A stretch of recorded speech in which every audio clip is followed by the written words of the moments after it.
Hi legends, what I'm about to show you right now, it is literally unbelievable. In the search of trying to find out the best Druid PvE build out there, I believe that we actually found out one of the best PvE builds in Diablo Immortal. This build, it is crazy high mobility, insane, but literally insane AoE damage, and in a single target, it performs almost as well as the bear form.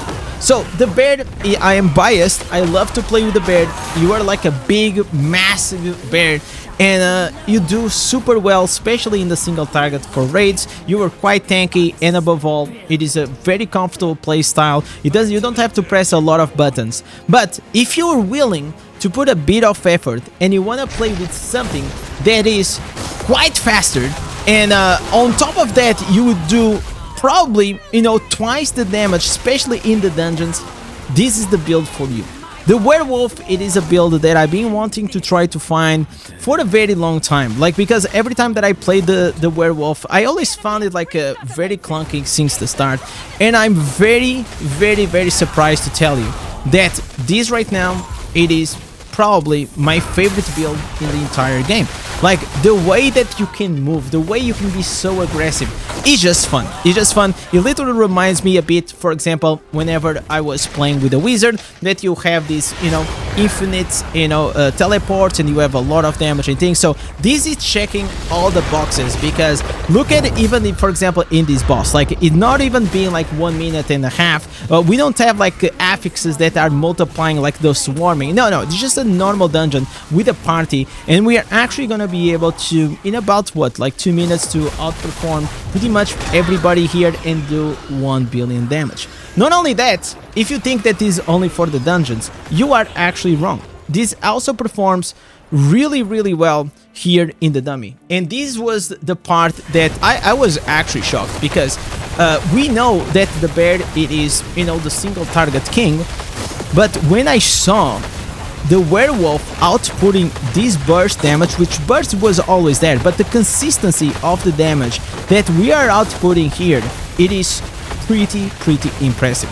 However, I have to say that it is quite harder to play and master this, this whole rotation. The bear is just way easier. You just jump, you just empower your primary attack, and you're gonna be able to do a lot of damage. But as you guys can see here, the Druid in a werewolf form, it is still performing really well. It's due to a lot of things that I'm gonna show you, and if you guys want to see more of this build, do me a small favor, drop the like and subscribe button, because it tells me and my wife that you guys are enjoying the content and you want to see, the Druid doing, like, for example, 500 million damage with a werewolf, and for me that was incredible. So it still does less damage than the bear, but it can actually perform better in the overall sense of the game, because you have really high mobility and you're also gonna be able to do crazy amount of damage. So I'm gonna give you guys the complete guide from the skills, the answer set items, and everything that you guys need to do inside the game, so you guys are also able to perform in this way. So let's start obviously here with the skills. We are taking the Rabit's Might, and this one, I'm gonna be honest, I am with you. I know that a lot of you guys, they don't want to have, for example, 2 out of 4 Rabit's Might. You guys don't want to have like 4 out of 4. But after my testing, it is inevitable. If you have the 4 out of 4 Rabit's Might, that you can literally craft it very easily on your blacksmith, you're gonna be able to increase your damage up to 20, maybe even 25%, instead of using something, for example, like the Summons Oak Sage. Then you're also gonna be able to use here the Thorns, which pretty much is gonna be able to put like these smolder seeds that they are gonna explode whenever you're gonna be in this Fire Wolf. We have here the new Raven Swarm, which adds so much damage to your build, which is absolutely insane. And of course, we're gonna have here the Werewolf, where you have the random tier, which you're gonna have this double dash that you're gonna do a lot of damage if you hit with it. Then you also gonna have the Lunge, which you have like the 3 dashes, and of course we have the All, which mainly you're gonna be able to do this AoE damage and inflict burn on the targets along the way. So now let's start with the Ancestors, and these, I'm gonna be honest, I made a lot of testing and I found out that in my opinion, this one, it is the best set out there. So this is the new Inferno 8 head, and it is awesome. It is just like it changed completely the playstyle of the werewolf, and I feel like this is what is actually selling me when it comes to the werewolf, because now the launch you're gonna be able to flicker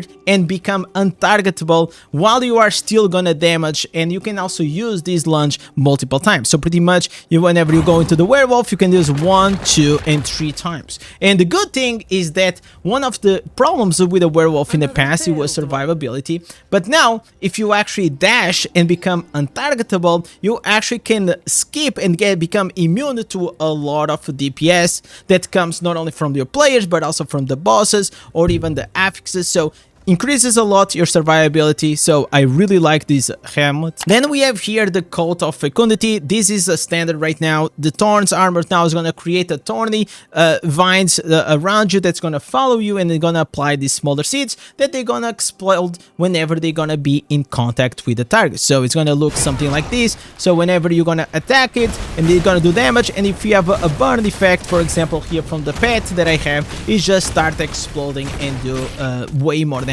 than if you don't have the burning.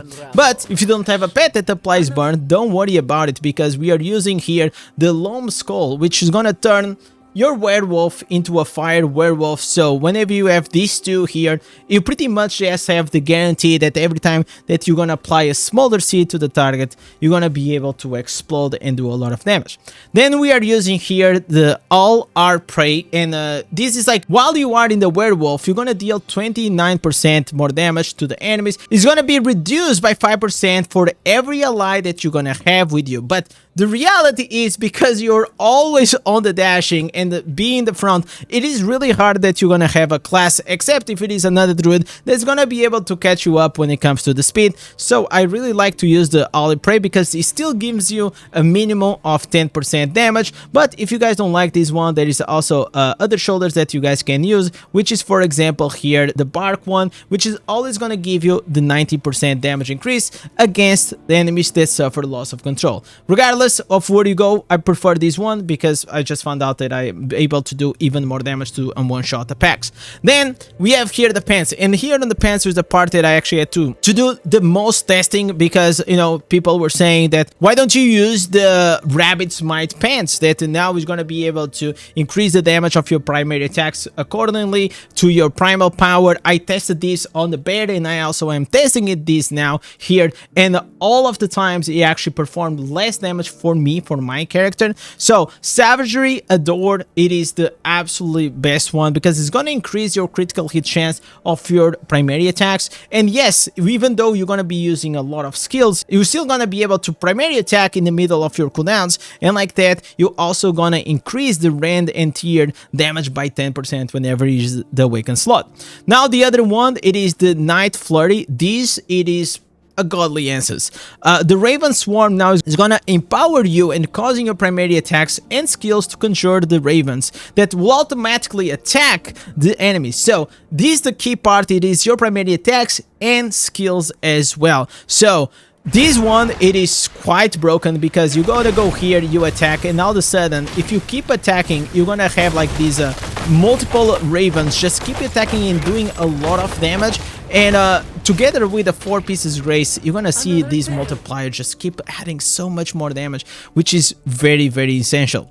Now we have here the offense. We are using the Scar Craver. So pretty much whenever you're gonna use the random tier, the first attack, it is gonna be just a small dash, and then if you hit the target, you're gonna be able to have this massive swipe that does a lot of damage. So 1, and then you're gonna be able to do 1.6 million damage, 2 million damage, 3 million. So whenever you hit and you swipe the whole pack of mobs, pretty much they're just gonna die.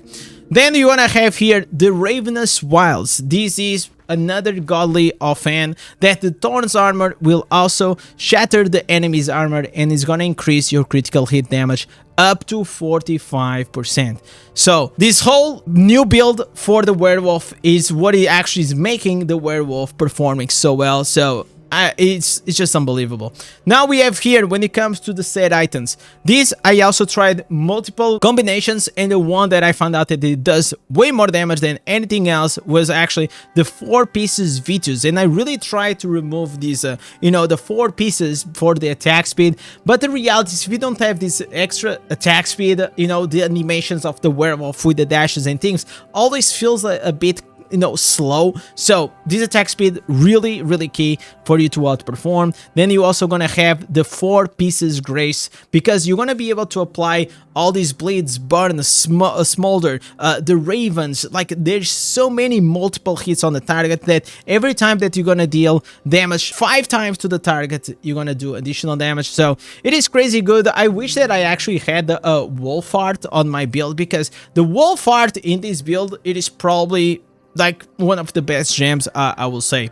Now let's go here, of course, into our legendary gems, and this is where there's a lot of room still here for improvement for me, but I try to play with the ones that I have. So we are using the Colossus engine, which is gonna give us that increase size, and also be able to have like that very good movement speed for you to perform, and speed farm and all these things. Also the skill damage, it is pretty good, because a lot of the damage that comes from the werewolf, it is skill damage, but it is not mainly skill damage. Okay, then you're gonna have here the Fervent Fang. Every time that you're gonna hit the target 10 times, you're gonna add extra damage. The Pain Clasp, every time that you're gonna have a continuous damage, you're gonna have increased damage on the target. Bloodsoaked Shade, increase the damage, also increase the mobility with the 10% movement speed.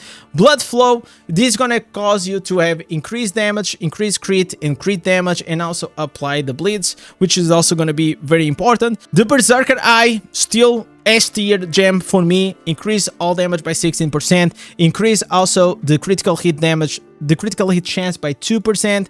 Running Consequence, increase crit, and Mother's Lament, also increase crit, because if you are at almost 100% crit is king, so you're gonna be able to outperform and do a lot of damage. If you guys want some alternatives for your gems, if you don't have any of them, there is a few that you can actually use. For example, you have the Entropic Well. Since the majority of the damage of the werewolf comes from the skills, it is still very possible to use this one. You also can use most likely the Surging Sea, because it's also going to increase the skill damage that you do up to 24% and decrease the skill cooldown reduction. Then you also can use the Morn Skull if you have Crimson Behillet, even the Bottle Hope.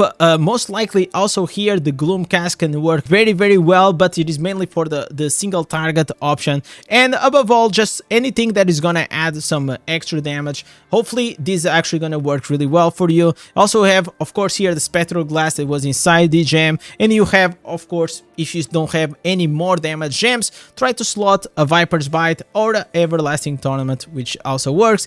And there is one that I actually don't have that maybe I will build, which is the Avox Bearer, which whenever you dash, increase your damage and your attack speed. Probably is actually a good option to slot here. Now let's go into one of the most important segments, which is the substats. This is the part that I still see that a lot of players, even when I do the coaching, they are always trying to focus here on the gem setups. This is the main request, like, what is the best gem setup? Indez, can you fix my gem? So like, this is like the main request, so we kind of forget the whole thing, that this actually works as a whole. Like, your account, it is optimizing and min-maxing every single part of it, and not just optimizing your legendary setup, for example. So let's start here, for example, here with the helmet. So we are using the Rabit Smite. As I said in the beginning of the video, the Rabit Smite, it is literally a must-have. If you're the druid and you're not using in PvE the Rabit Smite, you're losing a tremendous amount of damage. It's like 36% more damage just for free. And if you don't have like a perfect piece, because I don't have here a perfect piece, I wish I had, but I at least try to put it with a crit hit chance and the Rabit Smite, so still very strong. Then here on the shoulders, I try to go with attack speed, crit chance and crit damage. On the chest piece, we have again Rabit Smite and Beneficial Effect Duration. For the pants, I am just using Beneficial Effect Duration. There is nothing here like a very good for this build. Then on the main hands, you can try to go again Rabit Smite, critical hit chance, and on the other main hand, I have exactly the same thing. So these are the two main important substats for you to perform very well in PvE when it comes to the druids. But if you can, you also could try to slot in, for example, primary attack. You can also try to get other substats, like for example, damage to loss of control, skill damage. So I still have a lot of improvements when it comes to my gear, but unfortunately, like managing all these sub-affixes, because I change a lot of times classes, it is hard. But try to go at least with these, and if you can improve and make it better, it's gonna be good for you. Now here on the set items, for the necklace, as you guys can see, I am going with the skill cooldown reduction. You can also put here maybe some movement speed.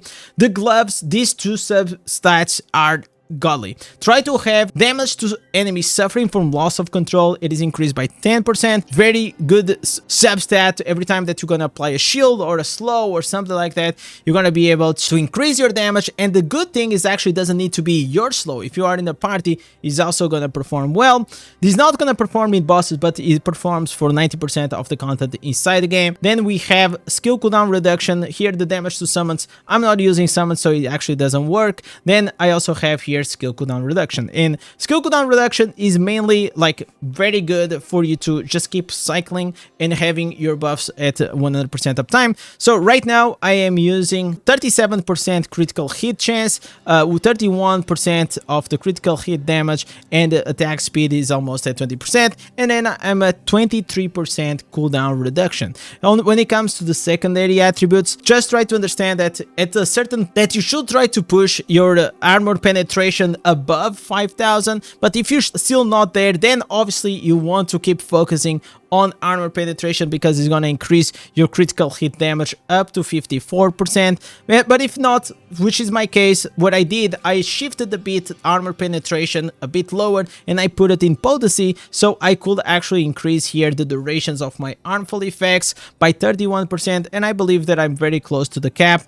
My secondaries are quite good because I never sold the normal gems, so because of that, I was always able to funnel everything into my secondaries. Now let's go here into another important part which I want to explain to you, which is the Paragon. The Paragon that we are using right now, it is the Slinger. This one, it is basically if you are going to, for example, a raid which is gonna have a lot of like single target damage, or in general you can actually use this, still gonna perform really well. Then you also have here the Overloaded, because you're gonna still use your primary attack whenever you are attacking with your werewolf. But if you're just literally just want to go for like that speed farm dungeon build, well, you can actually go with the Harbinger, and pretty much you want to go here with the Blur, Ambush, and Steal, and also use the Fatal Art and the Savage Urge, which is going to increase your critical hit. And then you just change here for the dance release. So this one here, it is for the dungeons, the other one, it is for the raids. Now let's go here into something also very important, so you guys understand how can you actually boost your damage inside PvE. It is, for example, with having a pet like Tony. Tony, it is a pet that has a very high lingering wounds, so whenever he attacks, he actually gonna put this armor break on the target that's gonna make him take 38.2% more damage, which can be extended due to his burning on the target. And unfortunately, this build actually does not use like 2 pieces burns, otherwise you most likely could. But there is still room here for improvement. I could have 200% and still squeeze here maybe like 0.6% more. Then of course trying to have your critical hit chance increase by 1% up to 8% if you have like the multipliers when it comes to all the pets. Unfortunately, you know, it is very expensive for the free-to-play player to have all the pets, you know, with it. So I try to have at least, if you're just starting the game, try to have at least one of these, because, you know, increase your crit, then this one increase your skill damage. It's just 1% here, 1% there, but it definitely makes a huge difference. So try to mid-max everything that you can, because it's actually gonna be super important. Now let's go into another important part, which is the runes. When it comes to the runes, obviously you want to go with something like here the Oath, which is gonna cycle a lot your skill cooldown reduction. Another druid is actually better if you can have this one, but if not, the tier, which is gonna increase the duration of your beneficial effect duration, which is your skills and also your legendary gems buffs, is also very important. So both of them can work. Then obviously you want to go here with the main gem slot, which is the seed, which is gonna also add that extra explosion of 9% every time that you're gonna kill a mob. Super strong. I love this one. Then of course here also on the main hands we have the lev, which is gonna increase 6% of my critical hit damage, and whenever I am attacking with the primary attacks, you actually have 6%, and together also with the gold or another lev, you're gonna have 12% chance of applying a reduction of attack and movement speed on the target, which is a shield. Basically, you're applying a shield on the target, and because of that, you can actually apply all of your damage to enemies suffering from loss of control. I still see that a lot of people, they don't understand that mechanic, but that's where you can actually get the shield. It's just primary attacks like this. Then of course here, one of the best runes in the game, it is gonna be the zoo, which is gonna increase your critical hit chance by 4%. There's also another rune which is super expensive, which increases 10% of damage to loss of control. That one maybe is more dictated if you just want a speed farm and you don't care a lot about the boss, but overall, I will say that the zoo, maybe it is the one that just fits every content. Now let's go here into the curse set items. We are using the 6 pieces that tested and also the 2 pieces of trophy. The 6 pieces that tested mainly is gonna increase 12% of the damage that you're gonna do on the target, which is, you know, is godly, and it's gonna be triggered whenever you apply a loss of control. So if you do your primary attacks like I explained, you're gonna be able to trigger these very easily, and it works very well. Now here, when it comes to the charm, unfortunately I don't have anything, but if I add, well, just get 2% of damage on your werewolf and you're gonna be able to perform even more. So I still have a lot of room to improvement. Another thing that a lot of people ask me, it is regarding my normal gems. So in general, maybe you're not gonna have enough gems to slot all of these, but rule of thumb, just go red with the tourmaline, so increases the damage. Then you're gonna have yellow with the satrines to increase the potency, and the blue with the sapphires to increase your armor penetration. Then we also gonna go here into our Helliquary. This is something that, you know, sometimes people just don't put a lot of effort, but if you can actually put here, for example, 42 willpower in the case that you still have to bump your secondaries, otherwise you can just go with the strength as well to boost up your damage. But in general, rule of thumb, 40 willpower will be very good, not only for PvE, but also for PvP. And last but not the least, we're gonna have here the legacy of Horadrim, which I usually go with a yellow, red, and purple to boost the armor penetration and armor, but recently I made a shift because I already have a lot of armor penetration in PvE, so I changed from armor penetration to the potency. So depending on where you are in the game, you can actually just see this more or less as it is. So to finish it off, I'm just gonna explain you more or less here the rotation for this build. Basically, whenever you're gonna go into the dummy, you're just gonna buff up, have your buffs on, so you're gonna have your thorns, you're gonna have your Raven Swarm and your Rabit Smite, and then you also want to change the stance so increases the critical hit chance of your skills. Then you're gonna use the wolf, you're gonna jump into them, and then basically you're just gonna spam all your abilities. And like this, you want to be able, depends on your cooldown reduction,